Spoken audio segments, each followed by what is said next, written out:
we saw. Well, the problem is that no one knows exactly what's going on in the draft right now, Bryce. Oh. So Also, what do you actually ban? I think the bigger deal is that they just sat in that room for about, what, 10 minutes? Yeah. And once you're in the room, you know, like Chiefs, their coach is in the room and they've had time to mull over the draft. They're like, oh, no, like, I've just figured out why our comp sucks. Oh, and, you know, and they're like, oh, I've got to adjust on the fly. And now they're banning Ezreal instead of banning Aatrox. Varus or something. And then it's a disaster. Yeah, I would like to see Aatrox come back. We saw Aatrox in the LPL, didn't we? Yeah. Actually, a real fun champion. Yeah. Because the fact that he's passive now builds up with auto attacks, but he's on a shorter cooldown because of that. So it used to just be like, you know, GA. But now it's good. Waiting for the Maokai hover. 3, 2. Oh, Taliyah. Oh. He went Tryndamere, he went nah. But Babip. We've seen Taliyah bans. We haven't seen Taliyah played. So, of course, she lost all of her AoE. Can't wave clear in the mid lane, and that's literally all she did. She just pushed the wave in and went elsewhere. So, all of a sudden, her clear speed is fine. But this is so telling to where the Chiefs currently put their strength, because Taliyah is such a strong jungler on the current patch. Potentially can play it in multiple roles as well if Ryoma still wants to pick it up. I don't know if that's the case. It's going to be Mimic just grabbing his gangplank. 100% win rate on that champion. Quinn's got a different hairstyle. He does. He spiked it up. That's more hair than we saw with him last time. He just shaved it off in the off-season. He went full Shurnfire. He certainly did. Just got rid of it. Went full Jake Spawn Tiberi. As Bryce pats me like a little puppy. It's going to be only picking up the graves as well. Why are you giggling? That was just weird. What? Patting me? Yeah. Do they lock in the Alistar? They do. Okay, this might just be... If they lock in a Bruiser bot lane, like Alistar is the one you pair with him, right? Yeah, like he has hard CC and that's Ornn. That's a bot lane. Potentially. Swiper also likes Ornn. But I'm going to gamble. That's a bot lane. You reckon? Yeah. He's nodding his head. Huge smile on Destiny's face. That is a bot lane. 100%. But see, this is like... Tahm Kench. I'm going to... okay, Tahm Kench, that's fine, right? But how does... If you play this lane, why wouldn't you just play Caitlyn Janna? Yeah. Like, how does this... If this is actually a bottom lane, how does this lane ever survive a Caitlyn Janna? Alistar already sucked into that. It's just a knife's edge. Because it's very risky to pick Caitlyn Janna. Because, like, cancelling the combo... Canceling, like, because Ali will get level 3, and then he'll just run at you. And if you Q wrong on the Janna, then you die. Like, 100%. As soon as you blow flash, you can't step up. You can't be that one that, like, stands in between Alistar and your AD carry. But what damage follows up? So the reason that you die in every other iteration of this is because an AD carry is hitting you.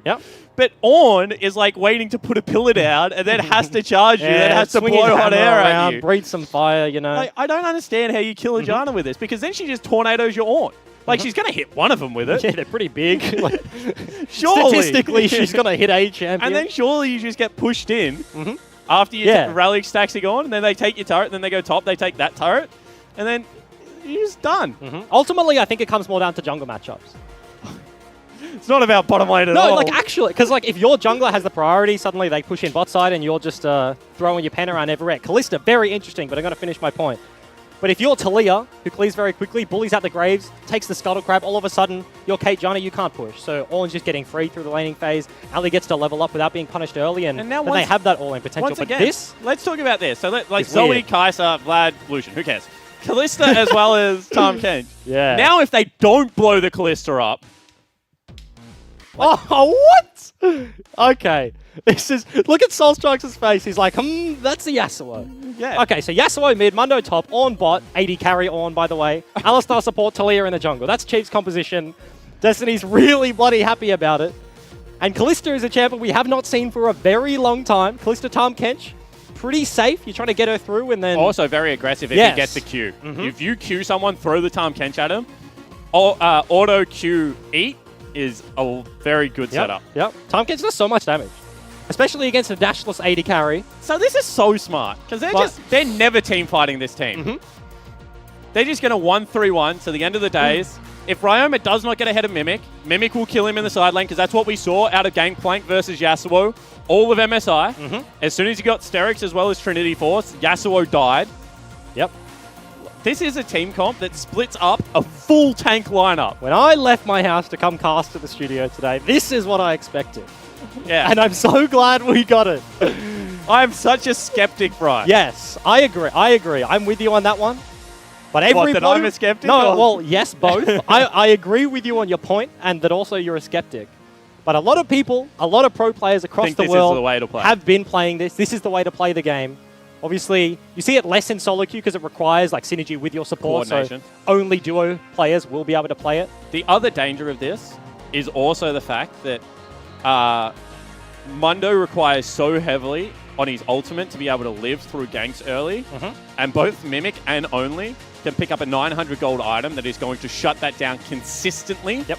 And if Swiper falls behind, Mundo is, when he's ahead, he is the best tank in the game. Yep. He is actually unstoppable. Yep. And he does so much damage. Like, people underestimate how much damage Mundo gets from his E. If he can just sit on top of you and eat you and headbutt you and stuff. Yeah, I love his crits like a headbutt. Yeah. Right? Hell yeah. However, if Mimic ever gets ahead in this matchup, he's just going to kill Swiper over and over again. When you're Mundo and you're cleavering your like CS under the turret time and time again, you know something in your lane has really gone wrong. Yeah. Also, nobody has a skin. So this isn't the skins they're using, but a Swiper is not using TPA Mundo. He's playing Mundo wrong. Straight up, that's it. Because it just makes a very loud like bonk when you hit people, and that's what you need when you play Mundo. Certainly is. So we are on to Summoner's Rift and immediately go into a pause, Bryce.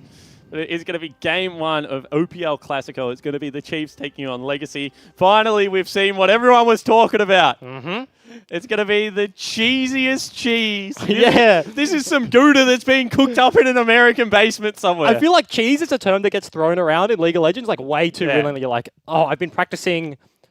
Urgot Mid is like legit, like a legitimate cheese, but people are like, oh man, they cheesed me at level 1. It's like, no, you thought the game didn't start until 1 minute 50, but actually it does, by the way. But this is like, this is the cheesiest cheese. Yeah, it's like you like in a support meta with like Braum, Taric, Alistar. You're like, damn, they picked Janna. What cheese? Cheese lords. Oh. But I feel like Ornn Alistar is actual cheese. That takes the cake. Ornn Alistar Mundo. I like that this game we're just going to be watching bot lane. This is my ideal. But it's my how ideal are you League of going to break Legends. this down? Because we're really watching top lane. It just happens to be on the bottom side of the map. I will let you know. I will leak this. I'm not too familiar in my Ornn Alistar like bot lane matchups. You know, what's the combo? That's a pretty specific sort of well, I feel like this comp actually relies a lot on Yasuo. I feel like the reason you have Ornn, Alistar, Taliyah is like you're looking to get enough CC down that one of them hits like 3 members, and then Yasuo dives in and like does like a chunk of, and then he can die. Because these are like old school protect the 80 carry comps where Kog'Maw would like run at people, get like 90% of their health done, and then the tanks would take over. And it doesn't matter if Kog'Maw died, because the tanks would just absolutely destroy the last bit of health. So I feel like Ryoma's job is to get like 60% chunks done and then just give himself up to the gods of League of Legends. He doesn't have another carry. I guess Taliyah is effectively half a carry from the jungle. But if you break this down at like a very high level, right? Like a very basic level, what do 80 carries bring? They bring like the consistent scaling DPS. So if this composition of Chiefs doesn't get ahead, if you get to like 50 minutes into a game, all of a sudden they're just severely lacking damage. They have triple tanks. You have a Ryze, you have a Gangplank, Kalista. All of these can Not only that, deal with them pretty well. You don't have an exhaust, and Kalista is so quick. And there's no real like gap close after the initial one to get onto raid. And Kalista's so good at dealing with this kind of thing. Mimic's going to face check this, but Vippy's here. He's going to have to burn the flash. He will have to go over the wall. Does go for it. That's a proc? Thunderlord proc? No, it's not. What's it called now? Electrocute. It's basically Thunderlords. It's just red Thunderlords. Oh, is he going to have to... red Thunderlords. Yeah, is he going to have to teleport back? I feel like he will. The wave is definitely going to meet, because you're level 1, so the Fountain doesn't actually heal you all that much. He also almost doesn't get to full HP. But, of course, Babip is starting on the top side of the map so that his double melee bot lane does not have to leash. They will get access to the lane first, which is pretty big when you're at a range versus melee differential. Is it, though? Because now what happens, so you taught me this. Okay. Is when double relic shield was like actually a thing when Mord and stuff was playing. So what will happen now is if they use their double relic shield too early, it will push in. They will get off level 1 for free. If they don't make it hit turret, as only actually going to go for an invade and get spotted out by Babip, so we'll have to dash away. So if this doesn't hit turret, then it will park until level 3, and then all advantage of double relic is gone from the raised Destiny lane. But it's based on the jungle matchup. If the jungler can influence. If Babip can come down here, then they'll be absolutely fine. Of course, we see the state of the lane now. It is actually pushing for Legacy. So I would argue this is better for the Chiefs, because now they get to do that, and the CC setup will be available, and then they're going to have to run down a very long lane. But the caveat to that whole thing is that if you mess up the push, if you over push too close to the turret but it doesn't crash, that is the absolute worst case scenario, especially for a double melee. Even in an 80 carry support matchup, a lot of people that start in lane when their opponents don't just try and shove it in all the way, and then the second wave crashes and you're standing outside a turret, as you mentioned. That's an absolute disaster. So the one thing I will say about this, because I've played a lot more double, I feel like out of everyone in this, I'm more experienced with cheesy bottom lanes than most people. You're a disgusting full AP alley player. So Destiny will get a lot. Oh, actually, Claire going to be able to get lots of damage. Will have to burn the flash, and actually he's going to fall down. That is the new Ignite, and it will just tick him away. First blood picked up for Yasuo, and now only goes in. Will also get chunked out here, and Babip's still looking for it. He's going to have to collect mid lane farm here, because it will crash. Ryoma, way too cool to look at explosions. Just fade away Ignite, kills Claire. He does have TP, so we'll lose a few creeps under the turret, but that's 17 CS to 8, and he lost his flash already early. Taliyah Jungle just has so much priority. You've seen him already twice chase out only. Once at his rates, and then Mundo's pushed him out again as well. Oh, this is a flank. Yeah, very nicely done from Babip, looking for the flick. Will not be able to land it. However, going to chase only off 2 camps, will be able to get the big Raptor. However, with Yasuo back in base, will not be able to get anything else. And Raptors do so much damage. Only had to just stand in the bush tanking it, because he's like, look, I needed a night vision. I can't let them see me. Of course, there was a ward in the bush. They could anyway, but he's just standing there tanking the Raptors. Gets almost to a quarter HP. That flick did land. That was a easy kill. So Chiefs very early in this game asserting their dominance. We take a look at bot lane. They're 3 CS behind, so pretty even. We're only at level 3. This is the point where Ali actually comes online. Old Alistar, you're like level 2 combo? Hell yeah. New Alistar, it's all about being able to proc the E. So has reached that point relatively unscathed. Also does a lot of damage. Yeah. People underestimate the damage from E early on in the game. I think it's like 120 if you get full duration, which with Headbutt Pulve you should get close to. Yep, unless they flash, you're basically on top of them. Yep. Let's see across the rest of the map. Swiper able to get the shove in on Mimic early. You have to wonder how much of that was to do with the fact that he got chunked out and has to let the wave push into him. And that's the thing. Getting an early reset that is at a good time to be able to pick up Sheen. Of course, his TP will be coming up fairly soon. But if that is mismatch, it's a pretty big deal for a Gangplank player. So far, bottom lane has just been catching waves in front of their turret, which is what I expected to see. I expect this lane potentially at level 6 should turn around. Especially given now top lane will have a... Ooh, Swiper actually goes aggressive. Yeah. Has teleport. I like actually that aggression. However, now only here doesn't have red buff. Nice cleaver from Big Swift.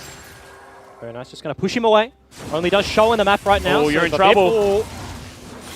That misses. Decoy. Can he get onto him? Does full proc the passive, but can't close the distance. Can't didn't know where Taliyah was, so they didn't want to chase too far into that brush. You can see no vision at all. Oh, however, that's the knockup. That is the How long knockup. an alley combo? It's up. We'll be able to get Headbutt Pulse, so now they will have to eat and walk out. You can see that meanwhile Babip is around the wall, and now all of a sudden you're in trouble. Blast Plant over, and Decoy now has to get away. Flash will be burnt. However, Babip coming down into this bottom lane.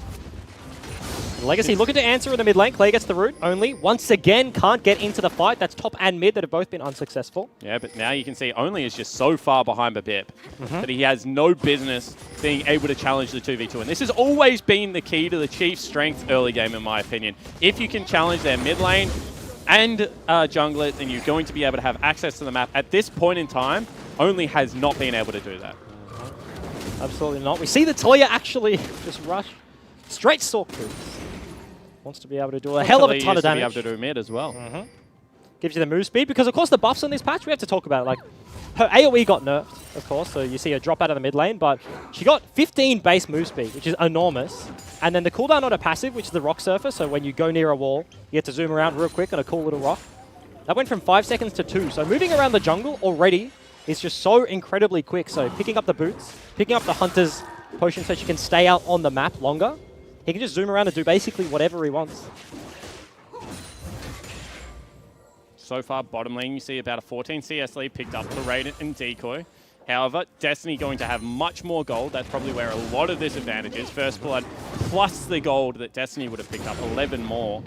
It's only 200 actually, so it's not all that much. I mean, we're only 7 minutes into the game, and the thing about Relic Shield on an AD carry is that they have to CS everything. So you don't really get to choose, bar a few very specific situations, like which creep you're going to proc the Relic on. Whereas the support's like, haha, thank you, I want the cannon. Which he does right there, Dematerializer. But interesting that we haven't noted, of course, Ryoma on the Yasuo doesn't use mana. So lends itself very well to the Taliyah. Okay, of course, you can ulti off her flick, but it means that she can just eat every blue buff, and you're absolutely fine with that. Good point, I like it. Only, however, we'll have to give this one over to Claire. And he's gone Hunter's Potion as well, so this Taliyah is actually going to be able to stay on the map for as long as he wants. Yep. Pick up his red buff as well. This bot lane now being shoved in. I like that Raid went for the boot start, like straight full upgrade to Berserker Screws. Wants that extra hop distance. Wants the move speed to be able to keep himself away from the alley. I think that's very smart. I think also the fact that Kalista scales inarguably better with attack speed than any form of AD also lends itself to this build a lot.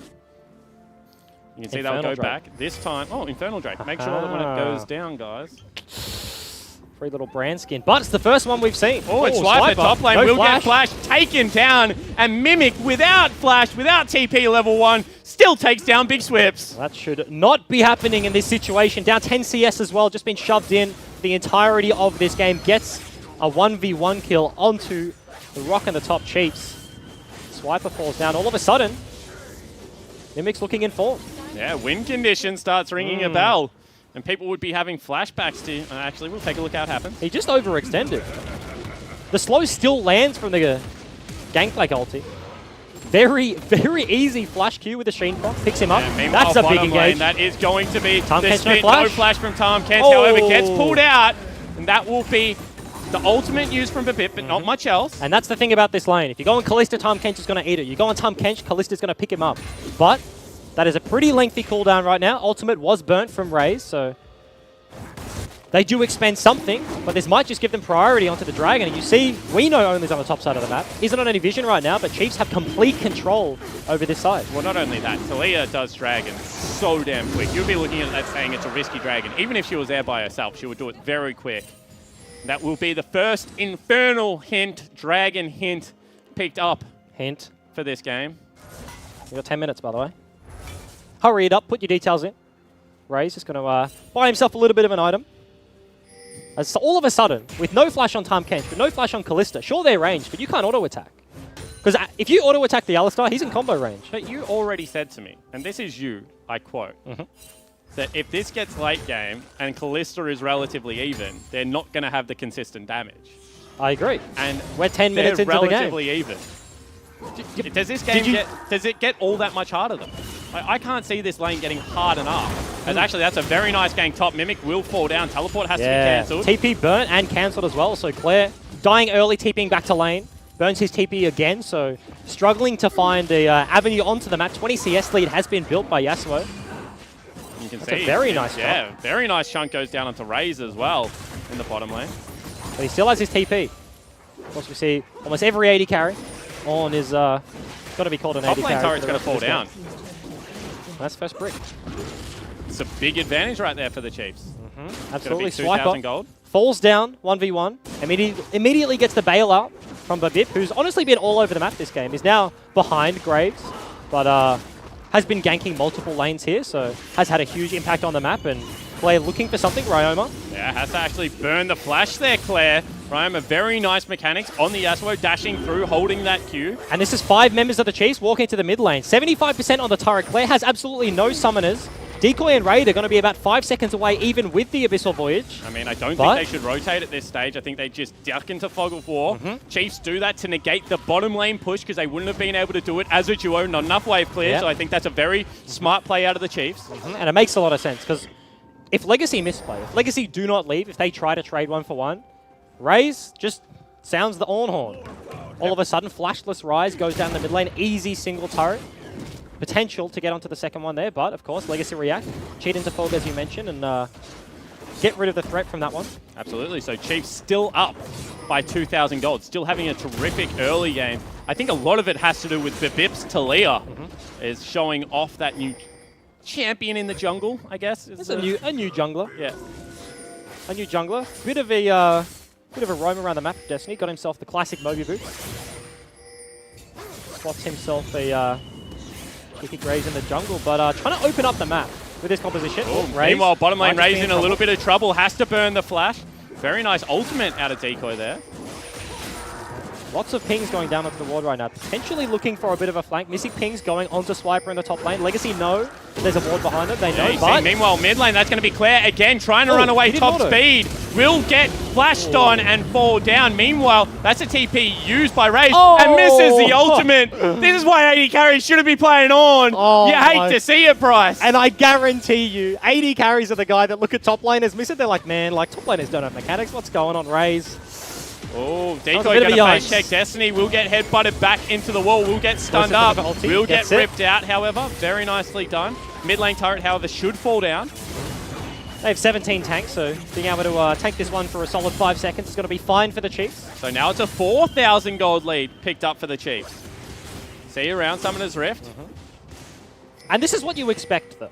You expect this composition to take over the game early, and Legacy want to play it slow. It's about stemming the bleeding, being able to farm up on their carries. They have Gangplank, they have Ryze, they have Kalista. Once they get to late game, they will be fine, but it's about how little they can fall behind and what control can they hold on to the on the map. And Rift Herald going to do wonders for Legacy. Or Chiefs, rather. Bottom lane will be picked up right now for Legacy. You see ward will be dropped. However, this Taliyah is starting to really get ahead. You can see up 3 camps, has been absolutely everywhere on the map, only really has had no impact. He's up 1,100 gold. So of the 2,500, 1,000 of it is jungle, and 1,400 of it is mid lane. That's a big lead. Big lead for In fact, the only positions not up are the OP double tank bottom lane. Hey, he's got more gold. Destiny's got more gold, Certainly does. Got a cheeky few relic shields every now and again, but as you mentioned, Ornn, I mean, his build's not as expensive as a Kalista, so falling behind doesn't matter too much. Banner of Command I want to talk about for a little bit, because I love the change going from, hey, Kennen, hey, Rumble, you don't get to play the game anymore. Yep. I love that it went from like, hey, everyone, this kind of sucks a little bit. Obviously, the number did get nerfed in this patch, went from 70 to 40%, so it is being tweaked, trying to get to a point of balance, but we haven't seen it at all today. This is the first Banner of Command we've seen. Meanwhile, bottom lane, going to see once again a Decoy ultimate come out to try and save this turret. Taliyah is kind of flirting with the idea of being able to get behind. You can see why they would have thought that Graves would be good into Taliyah, because every time that flick comes out, you just dash off it. But all of a sudden, 3 members of Legacy stuck to the mid lane to try and deal with this one. Yeah, so what you're saying is that whilst it still seems to be slightly strong, it's in the right path to getting back towards the balanced item. It's a problem that mid lane Karma is like, hey guys, I'm just going to build a banner first item and just shove in a mid laner, and you're just tied there with not a whole lot of counterplay. Sure, you can take Dematerializer and eat it up, but that invests into the inspiration tree. But I like that everyone gets less damage to it, but obviously the number's still being tweaked. Yeah, everyone hates it equally now. Yeah, rather than certain top laners are just forced out of the pack. Unplayable. Swiper. Floating with danger, but last cone's over the wall. Ryoma, 2-0-0, has his Phantom Dancer. Very strong. Very strong. Able to take this one down. Infernal Drake, number 2. It's important to note, however, that Ryoma most likely will not get towards 100% crit.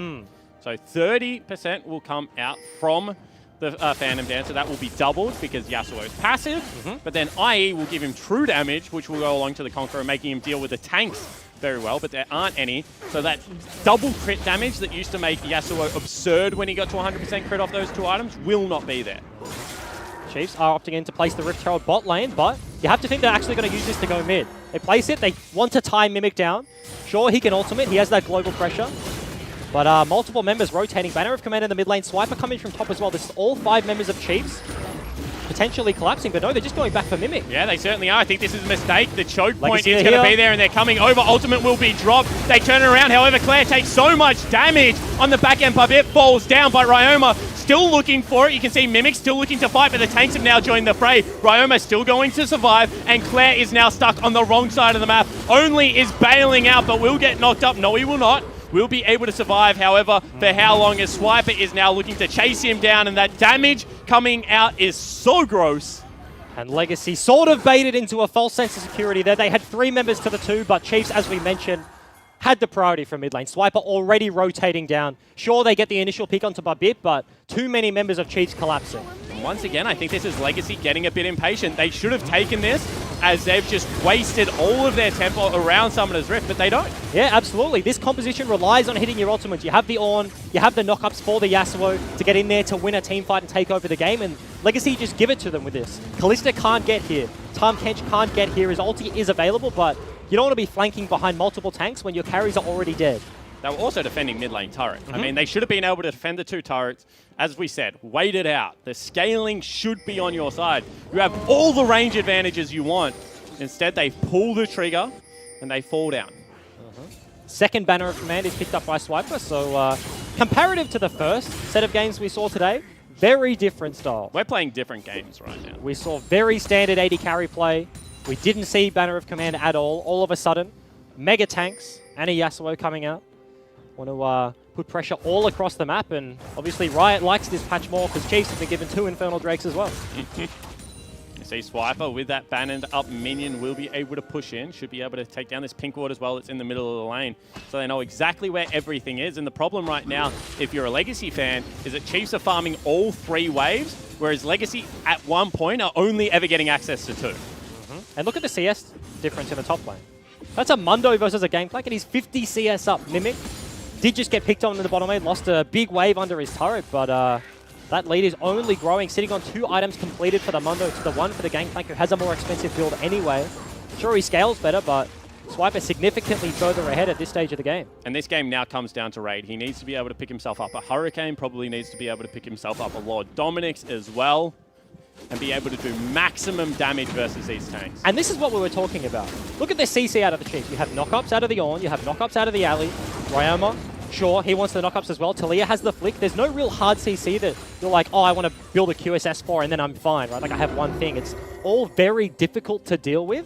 And especially as he's the one member that's like equal or ahead. He is 40 CS up, kind of matching Swiper's lead in the top lane. He's going to be the carry that has to be dealing all the damage. And it's very difficult for him. And they're going to start the fight here. That will be the big knock up there. And they blow up everyone. You can see the Chiefs just streaming underneath their turret. Legacy step too far forward and Mimic will fall down. Clan now tries to take the fight, but Ryoma will clean him up as well. That is the ace, and that is the base broken. And Raze is popping off. Chiefs in classic Chiefs fashion. Pull the trigger instantly. Multiple flashes, multiple CC. Gets onto the carries of Legacy. That's the inhibitor. They're looking for more. Yeah, absolutely. They're looking to see if they can push and end the game. There's still 22 seconds on the mid laner, and with all the tanks, they can protect the banned up minion. There's another banner coming out as well. They wall them in, and that is going to be Decoy flashing over, but it doesn't look like it's going to be enough. The wall comes down, and the Chiefs will be able to pick up game 1. That was a pre-20-minute base break, and they just ended the game. That was a shellacking. That was a shellacking. There you go. And that's what we've been thinking about. That's the composition. That's the type of bot lane that everyone's complaining about. And that was the perfect setup and the perfect execution from the Chiefs. Yeah, it certainly was. But at the same time, I'm going to go back to how much of it was the bottom lane and how much was it the Yasuo-Taliyah combo destroying the mid-jungle duo. Only was a non-factor that game, and Claire had a shocker. That is true. Absolutely true. Only coming in first game with Legacy. Had the Graves, of course, Taliyah, super high priority counter pick, but Bip gets that into his hands and then only just didn't have an answer. Influencing like every lane very early on into the game, and yeah, just ran over it, to be honest. Yeah, completely agree. Meanwhile, Mundo top is a pick that I actually think worked out very well. Fell down early to that kill, which shouldn't have happened. But after that point, Swiper was just having control over the rest of Summoner's Rift. Did a very nice job of controlling it. And the chase that comes out of Mundo, as we said, once he gets ahead, is just unstoppable. Yeah, and it's not even like just Mundo, it's just tanks in general. If you're Legacy and your carries fall behind, that obviously means the tanks fall ahead because they get the gold, right? And like it very quickly goes from a place where, oh, like I'm dealing a little bit of damage, but they're tanking and it's fine, to, oh, I just don't do damage. Yep. And that's exactly what that team fight was. Like Swiper was sitting on 2 items, Mimics on 1. And it was like that across the board, except for Raid, but he was caught in the CC chain. He got eaten by the Tahm Kench immediately, who was then knocked up. And then they had the alley as well, flashed in from Destiny. So there was just so much CC and just no way for Legacy to fight back. Yeah, it certainly was. And it looks like that right now, they've just kind of swapped where the carry potential is. You know, we used to see Zac jungle, we used to see Gragas jungle. The big CC would come from that position. This time around, we see a high damage threat in the jungle. So like all things, they build a comp that has CC in other areas. So whilst it does seem strange where they're lining up on Summoner's Rift, this was still 3 tanks, 2 damage sources, which we've seen plenty in League of Legends. And that's just how League of Legends is. You need the front line and you need the damage to back it up. And sure, it is in very, very weird locations. Like, you look at AD carries like Varus and Archie, like, yeah, you have CC utility AD carries. All of a sudden, Ornn is thrown into the mix, and it's I don't know how I feel about that one, but it was very successful. Yeah, it certainly was. So game one goes to the unique Chiefs comp. However,